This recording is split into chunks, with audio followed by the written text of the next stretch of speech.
Hello, all. Welcome back to the show. I'm Ty, and today we are talking about The Blade itself by Joe Abercrombie, released in 2006.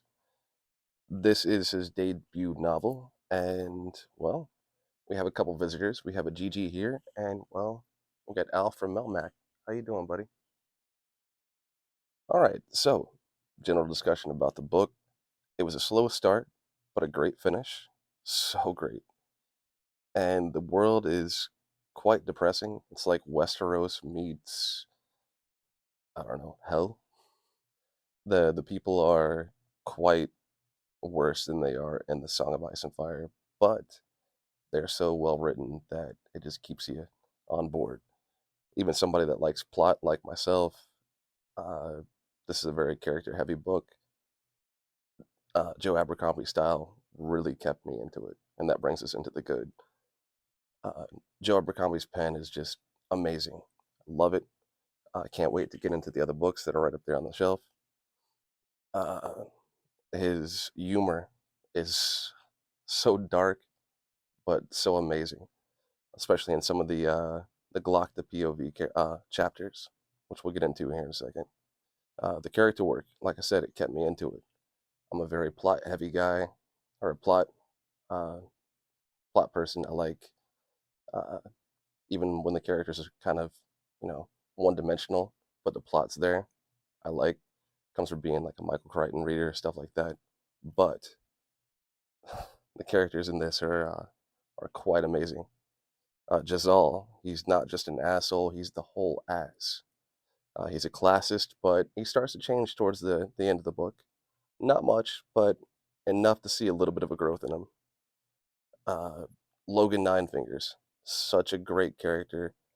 He would be the classic kind of, you know, the the classic fantasy type hero ish, the closest one at least in the story. He's a big bloody brute with a heart. Uh, like I said, he's the closest one to a good guy in this, well, at least in this book, at least. And everyone's favorite, Glocta. He'd be the perfect villain in any other book. Uh, he- but he's an absolute dick. But he's so funny. The the juxtaposition between his inner dialogue in his POV chapters versus what he's saying is oftentimes quite opposite, but it is so funny. He's such an asshole, but you can't help to like him because he's so funny. And there's a scene where he takes a cleaver and he just starts, and that was just. How messed up was that? And also with this, the secondary characters feel like 1B characters instead of like secondary, just whatever throwaway, uh, just side characters. They're they're well developed. You start to care about them, and I wouldn't be surprised if some of these characters start to get POV chapters in later books.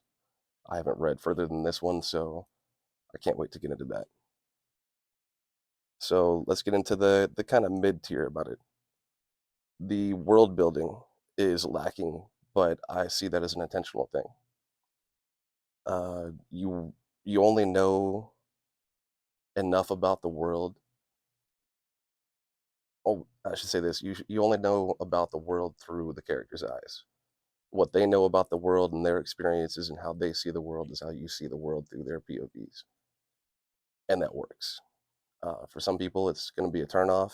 For me, it wasn't that bad. It worked.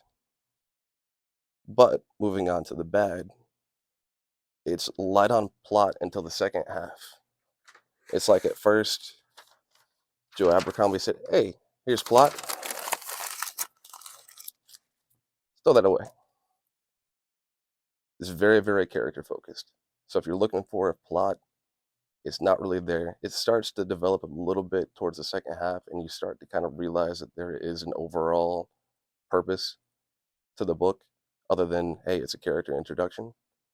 But like I said, if you're looking for a plot or a plot heavy book, this one's not really going to be the one for you.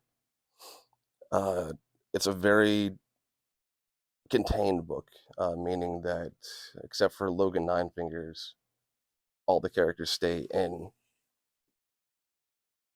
Sorry for that low battery. But other than Logan Nine Fingers, all the characters stay in the capital. And eventually Logan gets there and things go off. Light spoilers with that. Another light spoiler is the character Pharaoh. Pharaoh is absolute crap tier character. She's the angry character that yells and gets everyone else into trouble. And then, because she doesn't trust anyone. I understand having a rough past. It's messed up when things like that happen to somebody, but it shouldn't be just a defining characteristic of woman yells, runs, gets everyone in trouble, then blames everybody else. It doesn't work. I've heard that Joe Abercrombie himself is wishes that he could have done a little bit more with that character. We'll see how it goes further into the series. Now, let's go into the great. I did read this on physical, ebook, and audiobook, all at the same time, kind of just depending on where I was at. And Stephen Pacey is amazing at the character work he does. It's one of the most entertaining audiobooks I've ever heard, and it's a perfect starting point if you've never listened to an audiobook and you want to check them out. That would be a great place to start because Stephen Pacey is just on point with the characteristics of each character. Every character sounds different, and his Galacta voice is just perfect. So, with that being said, I gave this book a 4-star review. It started off about a 3, but towards the end, like about 30-40% into the book, it really started getting going for me, and it just took off. I love it. If it wasn't for just these little bit of, bad stuff that I put in here, it would have been a 5-star read. Other than that, I would recommend it for anyone that isn't afraid of strong language, some pretty gory violence, and, well, a depressing environment. So, on that note, next week I'll be reviewing Red Seas Under Red Skies. And until then, if you're going through problems right now, maybe going through hell, just remember it can't rain all the time. Love you guys. See you next week. Now, my general thought.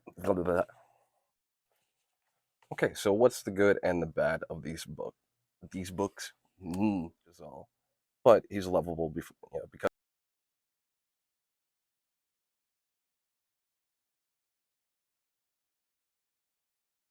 But oh shit, that was a bit of one to get.